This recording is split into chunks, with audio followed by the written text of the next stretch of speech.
నేను జిఆర్ మహర్షి. ఇదంతా డిజిటల్ ప్రపంచం కాబట్టి లోకేష్ గారు వరుసపెట్టి యూట్యూబ్ ఛానళ్ళకి ఇంటర్వ్యూలు ఇచ్చేస్తున్నారు. ఈ ఇంటర్వ్యూలు ఇవ్వడం అంతా బాగానే ఉంది, కానీ ఇప్పుడు జనసేనకు సమస్య వచ్చి పడింది. జనసేనకు వచ్చిన సమస్య ఏమంటే పవన్ కళ్యాణ్ గారు ముఖ్యమంత్రో లేదా డిప్యూటీ ముఖ్యమంత్రో అవుతారు అనేది వాళ్ళ ఆశ. అది జరిగే అవకాశం లేదు, కానీ వాళ్ళకి ఎక్కడో ఆశ ఉంది, పవన్ని ముఖ్యమంత్రిగా చూడాలని, లేదా కనీసం ఉప ముఖ్యమంత్రిగా అయినా చూడాలని ఒక కోరిక ఉంది. అది కోరిక ఉండడంలో తప్పు లేదు, ఎందుకంటే వాళ్ళంతా మెజారిటీ రాజకీయ కార్యకర్తలు కాకుండా పవన్ అభిమానులే కాబట్టి ఆ సినిమా అభిమానం అనేది అంత తీవ్రంగా వాళ్ళని ఆశించేలా చేస్తుంది. దాంట్లో ఏం తప్పులేదు. కానీ ఇప్పుడు లోకేష్ గారు ఏమిటంటే ఇంటర్వ్యూల్లో కానీ ఇదంతా కూడా చాలా స్పష్టంగా ముఖ్యమంత్రి చంద్రబాబు నాయుడు గారని తేల్చేశారు. డిప్యూటీ ముఖ్యమంత్రిగా ఎవరు ఉండే అవకాశం లేదు, అలా అని ఎక్కడా కూడా ఏమీ చెప్పలేదు. ఇప్పుడేమిటంటే పవన్ కళ్యాణ్కి వచ్చిన సమస్య ఏమిటంటే జనసేనలో సహజంగానే ఆయనకి కొంత అసంతృప్తి నాయకులు బయలుదేరారు. వాళ్ళు ఏం చెప్తున్నారంటే, అయ్యా బాబు, చంద్రబాబు నాయుడు గారిని ముఖ్యమంత్రి చేయడానికి మనమంతా ఎందుకు కష్టపడాలి? కనీసం కన్సిడరబుల్ అంటే సంఖ్యాపరంగా ఒక 40-50 సీట్లన్నా మనకు తెచ్చుకునే పరిస్థితి ఉందా? అసలు మీరు అడుగుతారా? అడగగలరా? ఏమీ అడగలేనప్పుడు ఇంతమంది మనమంతా కలిసి ఎందుకు చంద్రబాబు నాయుడిని ముఖ్యమంత్రి చేయాలి? జగన్ని దించడం వల్ల మనకి ఏమిటి తక్షణంగా కలిగే లాభము? జగన్ ముఖ్యమంత్రి అయినా చంద్రబాబు ముఖ్యమంత్రి అయినా మన కొరిగేది ఏముండదు అనే క్వశ్చన్ ఒకటి బయలుదేరింది. ఇదే చంద్రబాబు నాయుడు గారు కూడా ఇప్పటి వరకు పవన్ కళ్యాణ్తో ఏ విషయమూ తేల్చి చెప్పలే. మధ్యలో ప్రశాంత్ కిషోర్ అనే ఆయన వచ్చాడు. ప్రశాంత్ కిషోర్ అనే ఆయన అసలు జనసేన వల్ల ఏ ఉపయోగం లేదు, వాళ్ళ వల్ల ఇంకా తెలుగుదేశం పార్టీకి నష్టమే జరుగుతుంది తప్ప ఇంకేమీ జరిగే పరిస్థితి లేదు అని చెప్పినట్టుగా ఒక పుకార్లు లేదా వార్తలు వస్తున్నాయి. దాంట్లో నిజమెంతో అబద్ధమెంతో తెలియదు. కానీ అయితే జనసేన వల్ల నిజంగా టీడీపీకి లాభం ఉందా అనే పాయింట్కి వస్తే, జనసేనకి ఇప్పటి వరకు ఒక రాజకీయ పార్టీ నిర్మాణం లేదు, అనే నియోజకవర్గాల్లో నాయకులు లేరు. ఖచ్చితంగా వాళ్ళు ఒక 25, 30, 40 ఎన్నో కొన్ని అడిగారు, వీళ్ళు ఎన్నో కొన్ని ఇస్తారు అనుకోండి. ఈ 30 నియోజకవర్గాల్లో మా క్యాండిడేట్లు వీళ్ళు, మేము వీళ్ళని నిలబెడతాము, వీళ్ళు ఖచ్చితంగా గెలుస్తారు అని చెప్పుకునే నాయకుల్ని ఇంతవరకు ఆయన తయారు చేసుకోలేకపోయారు. అంటే ఆయన సీరియస్గా పార్టీని నడిపే ఉద్దేశం లేకపోవడం వల్ల, ఆయన మధ్యలో సినిమాలు అవి ఇవి గ్యాపులు తీసుకుంటూ ఉండడం వల్ల ఏం జరిగిందంటే, జనసేన పార్టీ అనేది ఏదో ఎన్నికలు వస్తే అడావుడి చేసే పార్టీనే తప్ప మామూలు రోజుల్లో అదేమీ యాక్టివ్గా ఉండదు. దానికోసం ఎవరు గట్టిగా కష్టపడే కార్యకర్తలు కానీ నాయకులు కానీ ఎవరు ఉండరనే అభిప్రాయము ప్రజల్లో బలంగా ఉంది. అదేవిధంగా రూరల్ నియోజకవర్గాలు మనకు చాలా ఎక్కువ ఆంధ్రప్రదేశ్లో. ఈ రూరల్ నియోజకవర్గాల్లో జనసేనకు బలం లేదు. అది ఉన్నదల్లా అర్బన్లోనే ఉంది ఎంతో కొంత.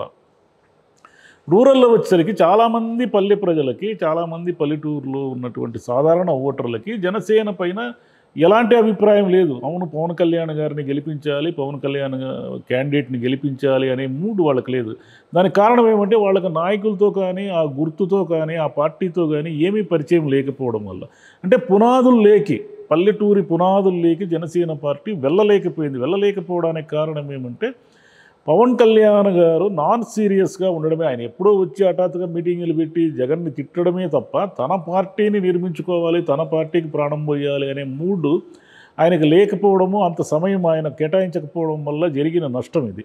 ఇప్పుడు ఏమిటంటే చంద్రబాబు నాయుడు గారు ఎటు తేల్చరు. ఆయన ఎన్ని సీట్లు ఇస్తారు, ఏమి ఇస్తారు అనేది తేల్చి, అంటే ఏమిటి మేము ఇంకా టైం ఉంది కదా, అంత బహిరంగంగా ప్రకటించేసేయాలా, మేము అన్ని నియోజకవర్గాలు లిస్ట్ ఇవ్వాలా, ఇది జనసేనకి ఇది టీడీపీకి అని, ఇవన్నీ ఇప్పుడు లిస్టు ప్రకటించేసి లేని సమస్యలు గందరగోళం మేము ఎందుకు తెచ్చుకుంటామని కూడా టీడీపీ నాయకులు చెప్తున్నారు. అయితే ఏదో ఎంతో కొంత స్పష్టత రాకపోతే, ఏ నియోజకవర్గాల్లో జనసేన పోటీ చేస్తుంది, ఏ నియోజకవర్గాల్లో టీడీపీ పోటీ చేస్తుంది అనే స్పష్టత రాకపోతే ఆయా కేంద్రాల్లో పనిచేసే జనసేన నాయకులు ఏ నమ్మకంతో, అంటే ఇప్పటి నుంచి ఇక 3 నెలల పాటు ఏదో ఒక కార్యక్రమం, ఏదో ఒక సమీకరణ చేయడం వల్ల బోలెడన్ని డబ్బులు ఖర్చు అవుతాయి. ఇది ఊరికే మాట మీద జనాలు వచ్చి, అంటే పవన్ కళ్యాణ్ గారు మీటింగ్ పెడితే వస్తారు, జనం వస్తారు, వాళ్ళకేం పెద్దగా డబ్బులు ఖర్చు అవసరం లేదు. కానీ పార్టీ కార్యక్రమాలు కానీ, పార్టీకి సంబంధించి ఏం చేయాలన్నా అక్కడ ఏదో ఒక నాయకుడు తనకు టికెట్ వస్తుందనే ఆశతో పనిచేయాలి, పోరాడాలి, డబ్బులు ఖర్చు పెట్టుకోవాలి. ఇప్పటి వరకు ఏ నియోజకవర్గంలో ఏమిటో పరిస్థితి లేనటువంటి ఉంటే మరి ఎలా వాళ్ళందరూ కలిసి పనిచేస్తారు? ఈ రూట్ లెవెల్లో సమన్వయం ఎలా కుదురుతుంది? తెలుగుదేశం వాళ్ళు సహజంగానే వాళ్ళ క్యాడర్ ఉంది, వాళ్ళు ఒక రాజకీయ పార్టీ నిర్మాణం ఉంది, వాళ్ళకు బలం ఉంది.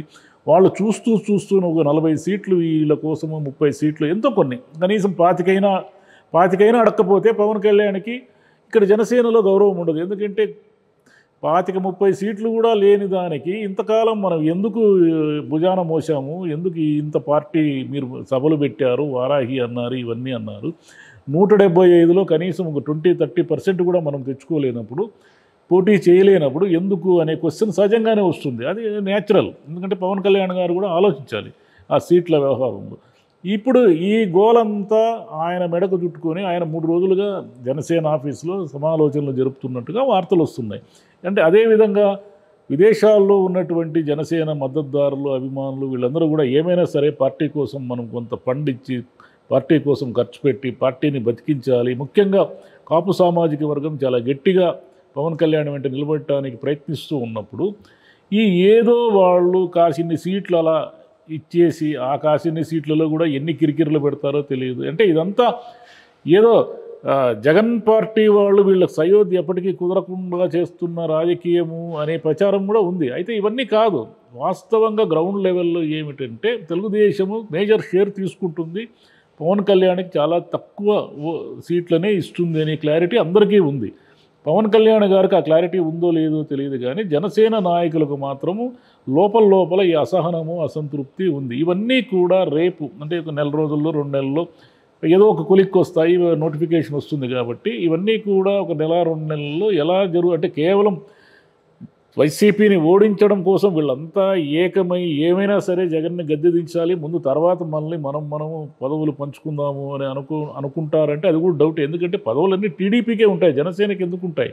చాలా స్పష్టంగా ఎవరికైనా మామూలుగా రాజకీయాలు పరిశీలించే వాళ్ళకైనా అర్థమవుతున్న విషయం.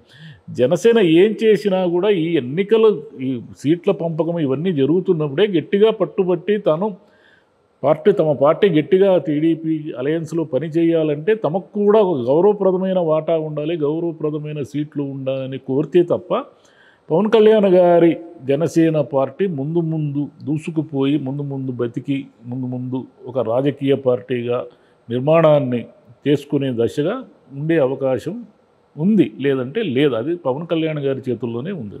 Thank you.